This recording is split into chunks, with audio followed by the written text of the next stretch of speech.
Day 242 of Everyday Bible with Ada Ukabia. Ezekiel chapter 13, 14, and 15. Like jackals among ruins. This particular phrase, Ezekiel they use am to paint a picture as he dey describe the false prophets. So instead of these people to build up the broken walls of the society, then they take advantage of the destruction, then they go through all the ruins, they collect wetin go satisfy them. This na the same picture we will get today. When people dey vulnerable, when they at their lowest, some people go dey look for ways to exploit rather than to restore. You and I were supposed to be builders, not scavengers. We dey enter broken spaces to bring healing, abi we dey use those broken spaces for our own personal gain? Now the question wey you suppose calm down, ask yourself. I will tear down the walls you have covered with whitewash. False prophets then paint over the weak walls with a fresh coat of white. Then they pretend say everything they fine. But God, they see through those cracks underneath. Wetin come be the lesson? Appearances, outward appearances can be deceiving. In our own lives, maybe we go dey tempted to whitewash. We dey smile outside, we dey hide our brokenness inside. But eventually, wetin dey hidden go come out to the light. True strength, they come from pretending. They come from being honest, being yourself, especially before God, and letting God to rebuild us from the inside out.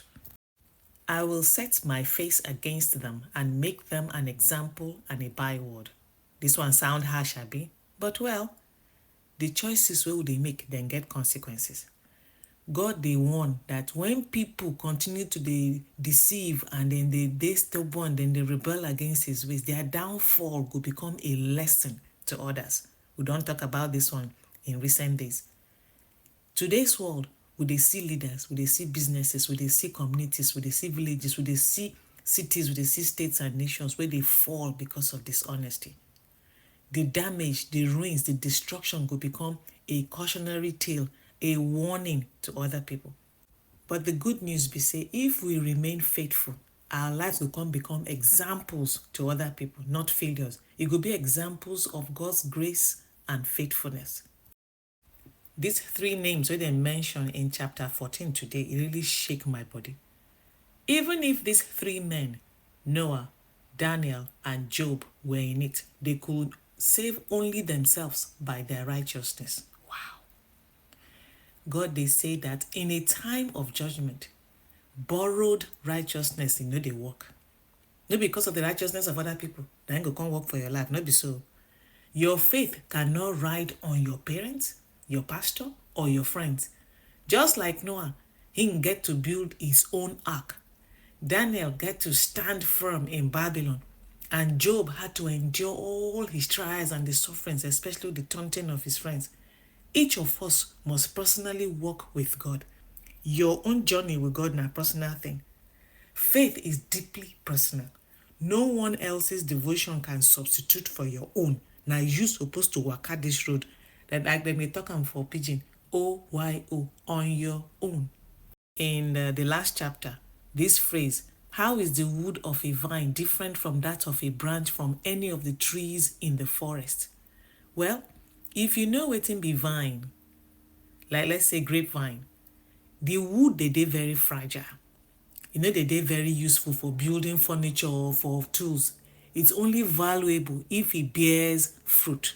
So without the fruit, now just firewood the be for fire. God create us, make we dey fruitful, make we dey useful, so that we go honor and glorify him. So our worth is in our fruitfulness. We're supposed to live our lives to make an impact, to produce love, to produce kindness, to produce justice, to be faithful. It is not by how impressive we look, or how much money we don't get, or the possessions we don't gather, or the status or the connections we will make, but now about whether our lives they useful in the hands of God. So which fruit you don't bear?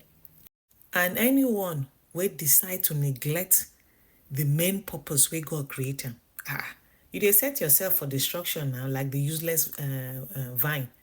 Now to just put you aside because you know they produce fruit.